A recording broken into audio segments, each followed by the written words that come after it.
Good morning, everybody. I call these my Bicone lanterns.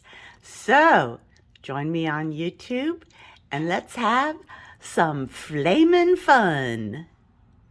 So, for our colors today, I thought I'd make a coral Bicone with the brown and yellow kind of raked dots.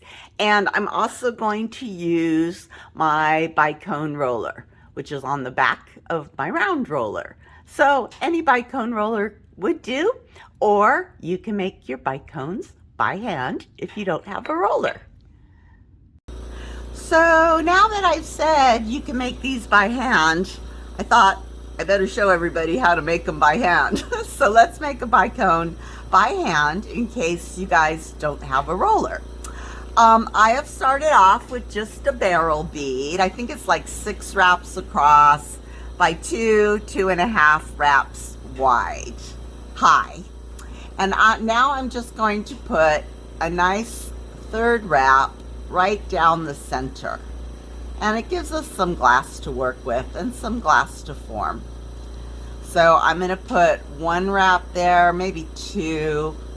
I like having enough glass to form our little Bicone. Okay, let's start there and see what happens. All right, when I'm doing a Bicone, I usually just start on one side, and I have my graphite marver smooth side up.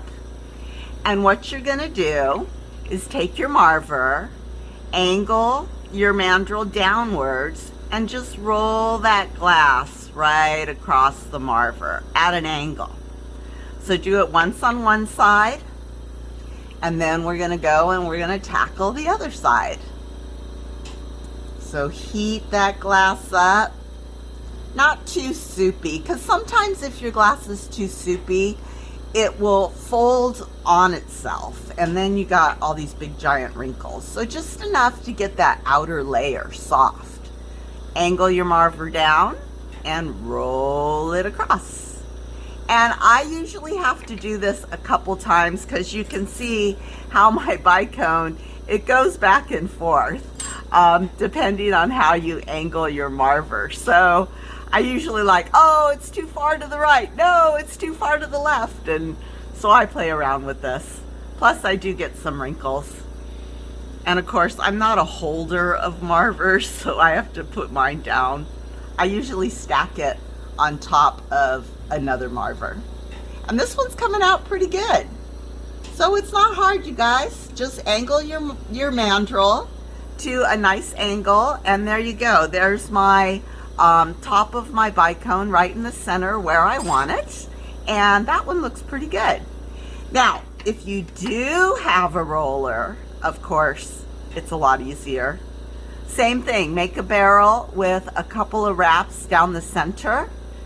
And now you can heat up the whole thing. You don't have to work one side or the other.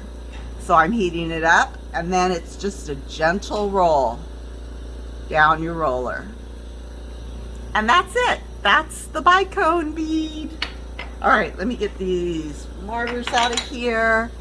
Now, this is the point where I kind of look at my ends and say, oh my God, I got puckered ends.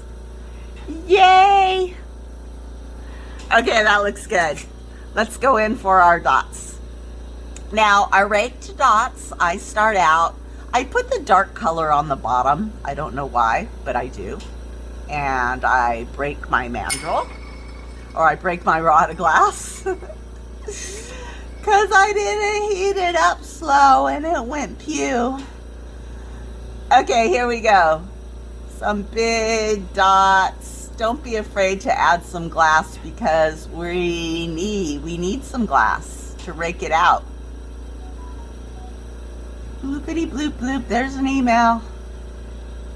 And I am just putting my dots on the top of the Bicone so that I have like equal amounts of glass on both sides of that center ridge. Now you guys can use the dot spacing method. I've been making so many of these that I kind of got a good feel for where the glass goes. So I didn't use that 90-degree spacing method that's on my spacing video. All right, and now I'm going to press these down just a little bit to make a little platform. Just like so. Just give yourself a little platform to put the next color on. And it'll give you something to grab, to work with, to pull out. La la la la la la. I thought I'd end the week with something easy and whimsical and still abstract. All right. Now I'm going to get my yellow. I just grabbed a stringer, but you guys can use a rod if you want. And I want that yellow dot to be smaller than the brown dot. I found if my yellow dot, if my top dot is too big, then it covers up the bottom dot and you don't get any of the color. And I'm like, oh man, I want the kids to see all the colors. Okay, there we go. There's some dots. Just like so. And I'm going to smash those dots down too. But again, I don't want to cover up the brown. I just want to give myself a little platform that I can grab and rake both of those colors at once. And hopefully they'll both be seen and one won't be covered up by the other.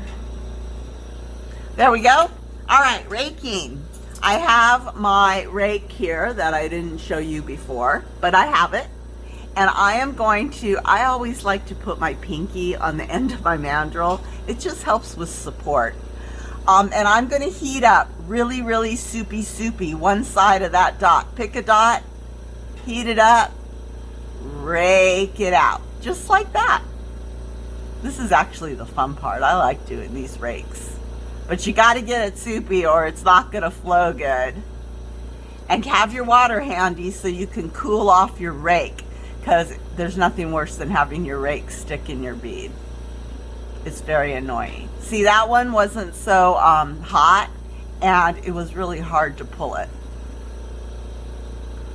So don't be afraid of the soup. Pulling that down. Next one, pull her down.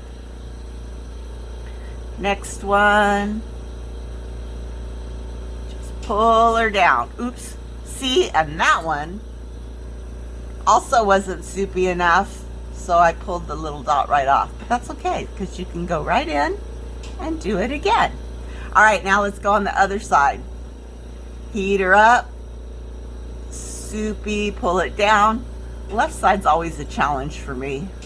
I wish I was ambidextrous. I bet I'd be a really good lamp worker if I was ambidextrous. See the things that go through your mind when you're in the zone and you're just making beads? I wonder if trees talk to each other. Nothing like the flame zone, the Zen zone. All right. And you know what? I'm going to do something a little different on this bead. Since I have that yellow there, why not put a bubble on it? I've got this clear glass in my rack and it's just staring at me going, make a bubble, make a bubble, make a bubble. Okay, all I'm doing right now is kind of pushing down those little tippy tips there on the rake edges so that they don't fly off. But what the heck, let's make some bubbles. All right, I have my stylus. I'm gonna go in right at the top and poke a hole. Let's do them all at once. Go in, heat it up, poke a hole, heat it up. Oops, poke a hole, a divot, an indentation. That one. I can feel myself pushing and bending this mandrel. This mandrel is dead. This mandrel is dead to me. All right, I got some little holes there for my bubbles. And now I am going to take my clear, and I have my little a brass press, just the top of it, because I want to make that little manhole cover, if you guys remember how to do these little bubble dots. Get a little gather, Press it down flat so you have a little disc.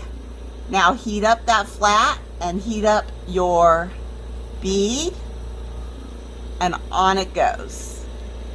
And then just pull it up and let it do its thing. You got a little bubble. Okay, one more. Flat, heat, push it over the hole. So you put the manhole cover on the hole. You don't fill up the hole, you just cover the hole. Like that.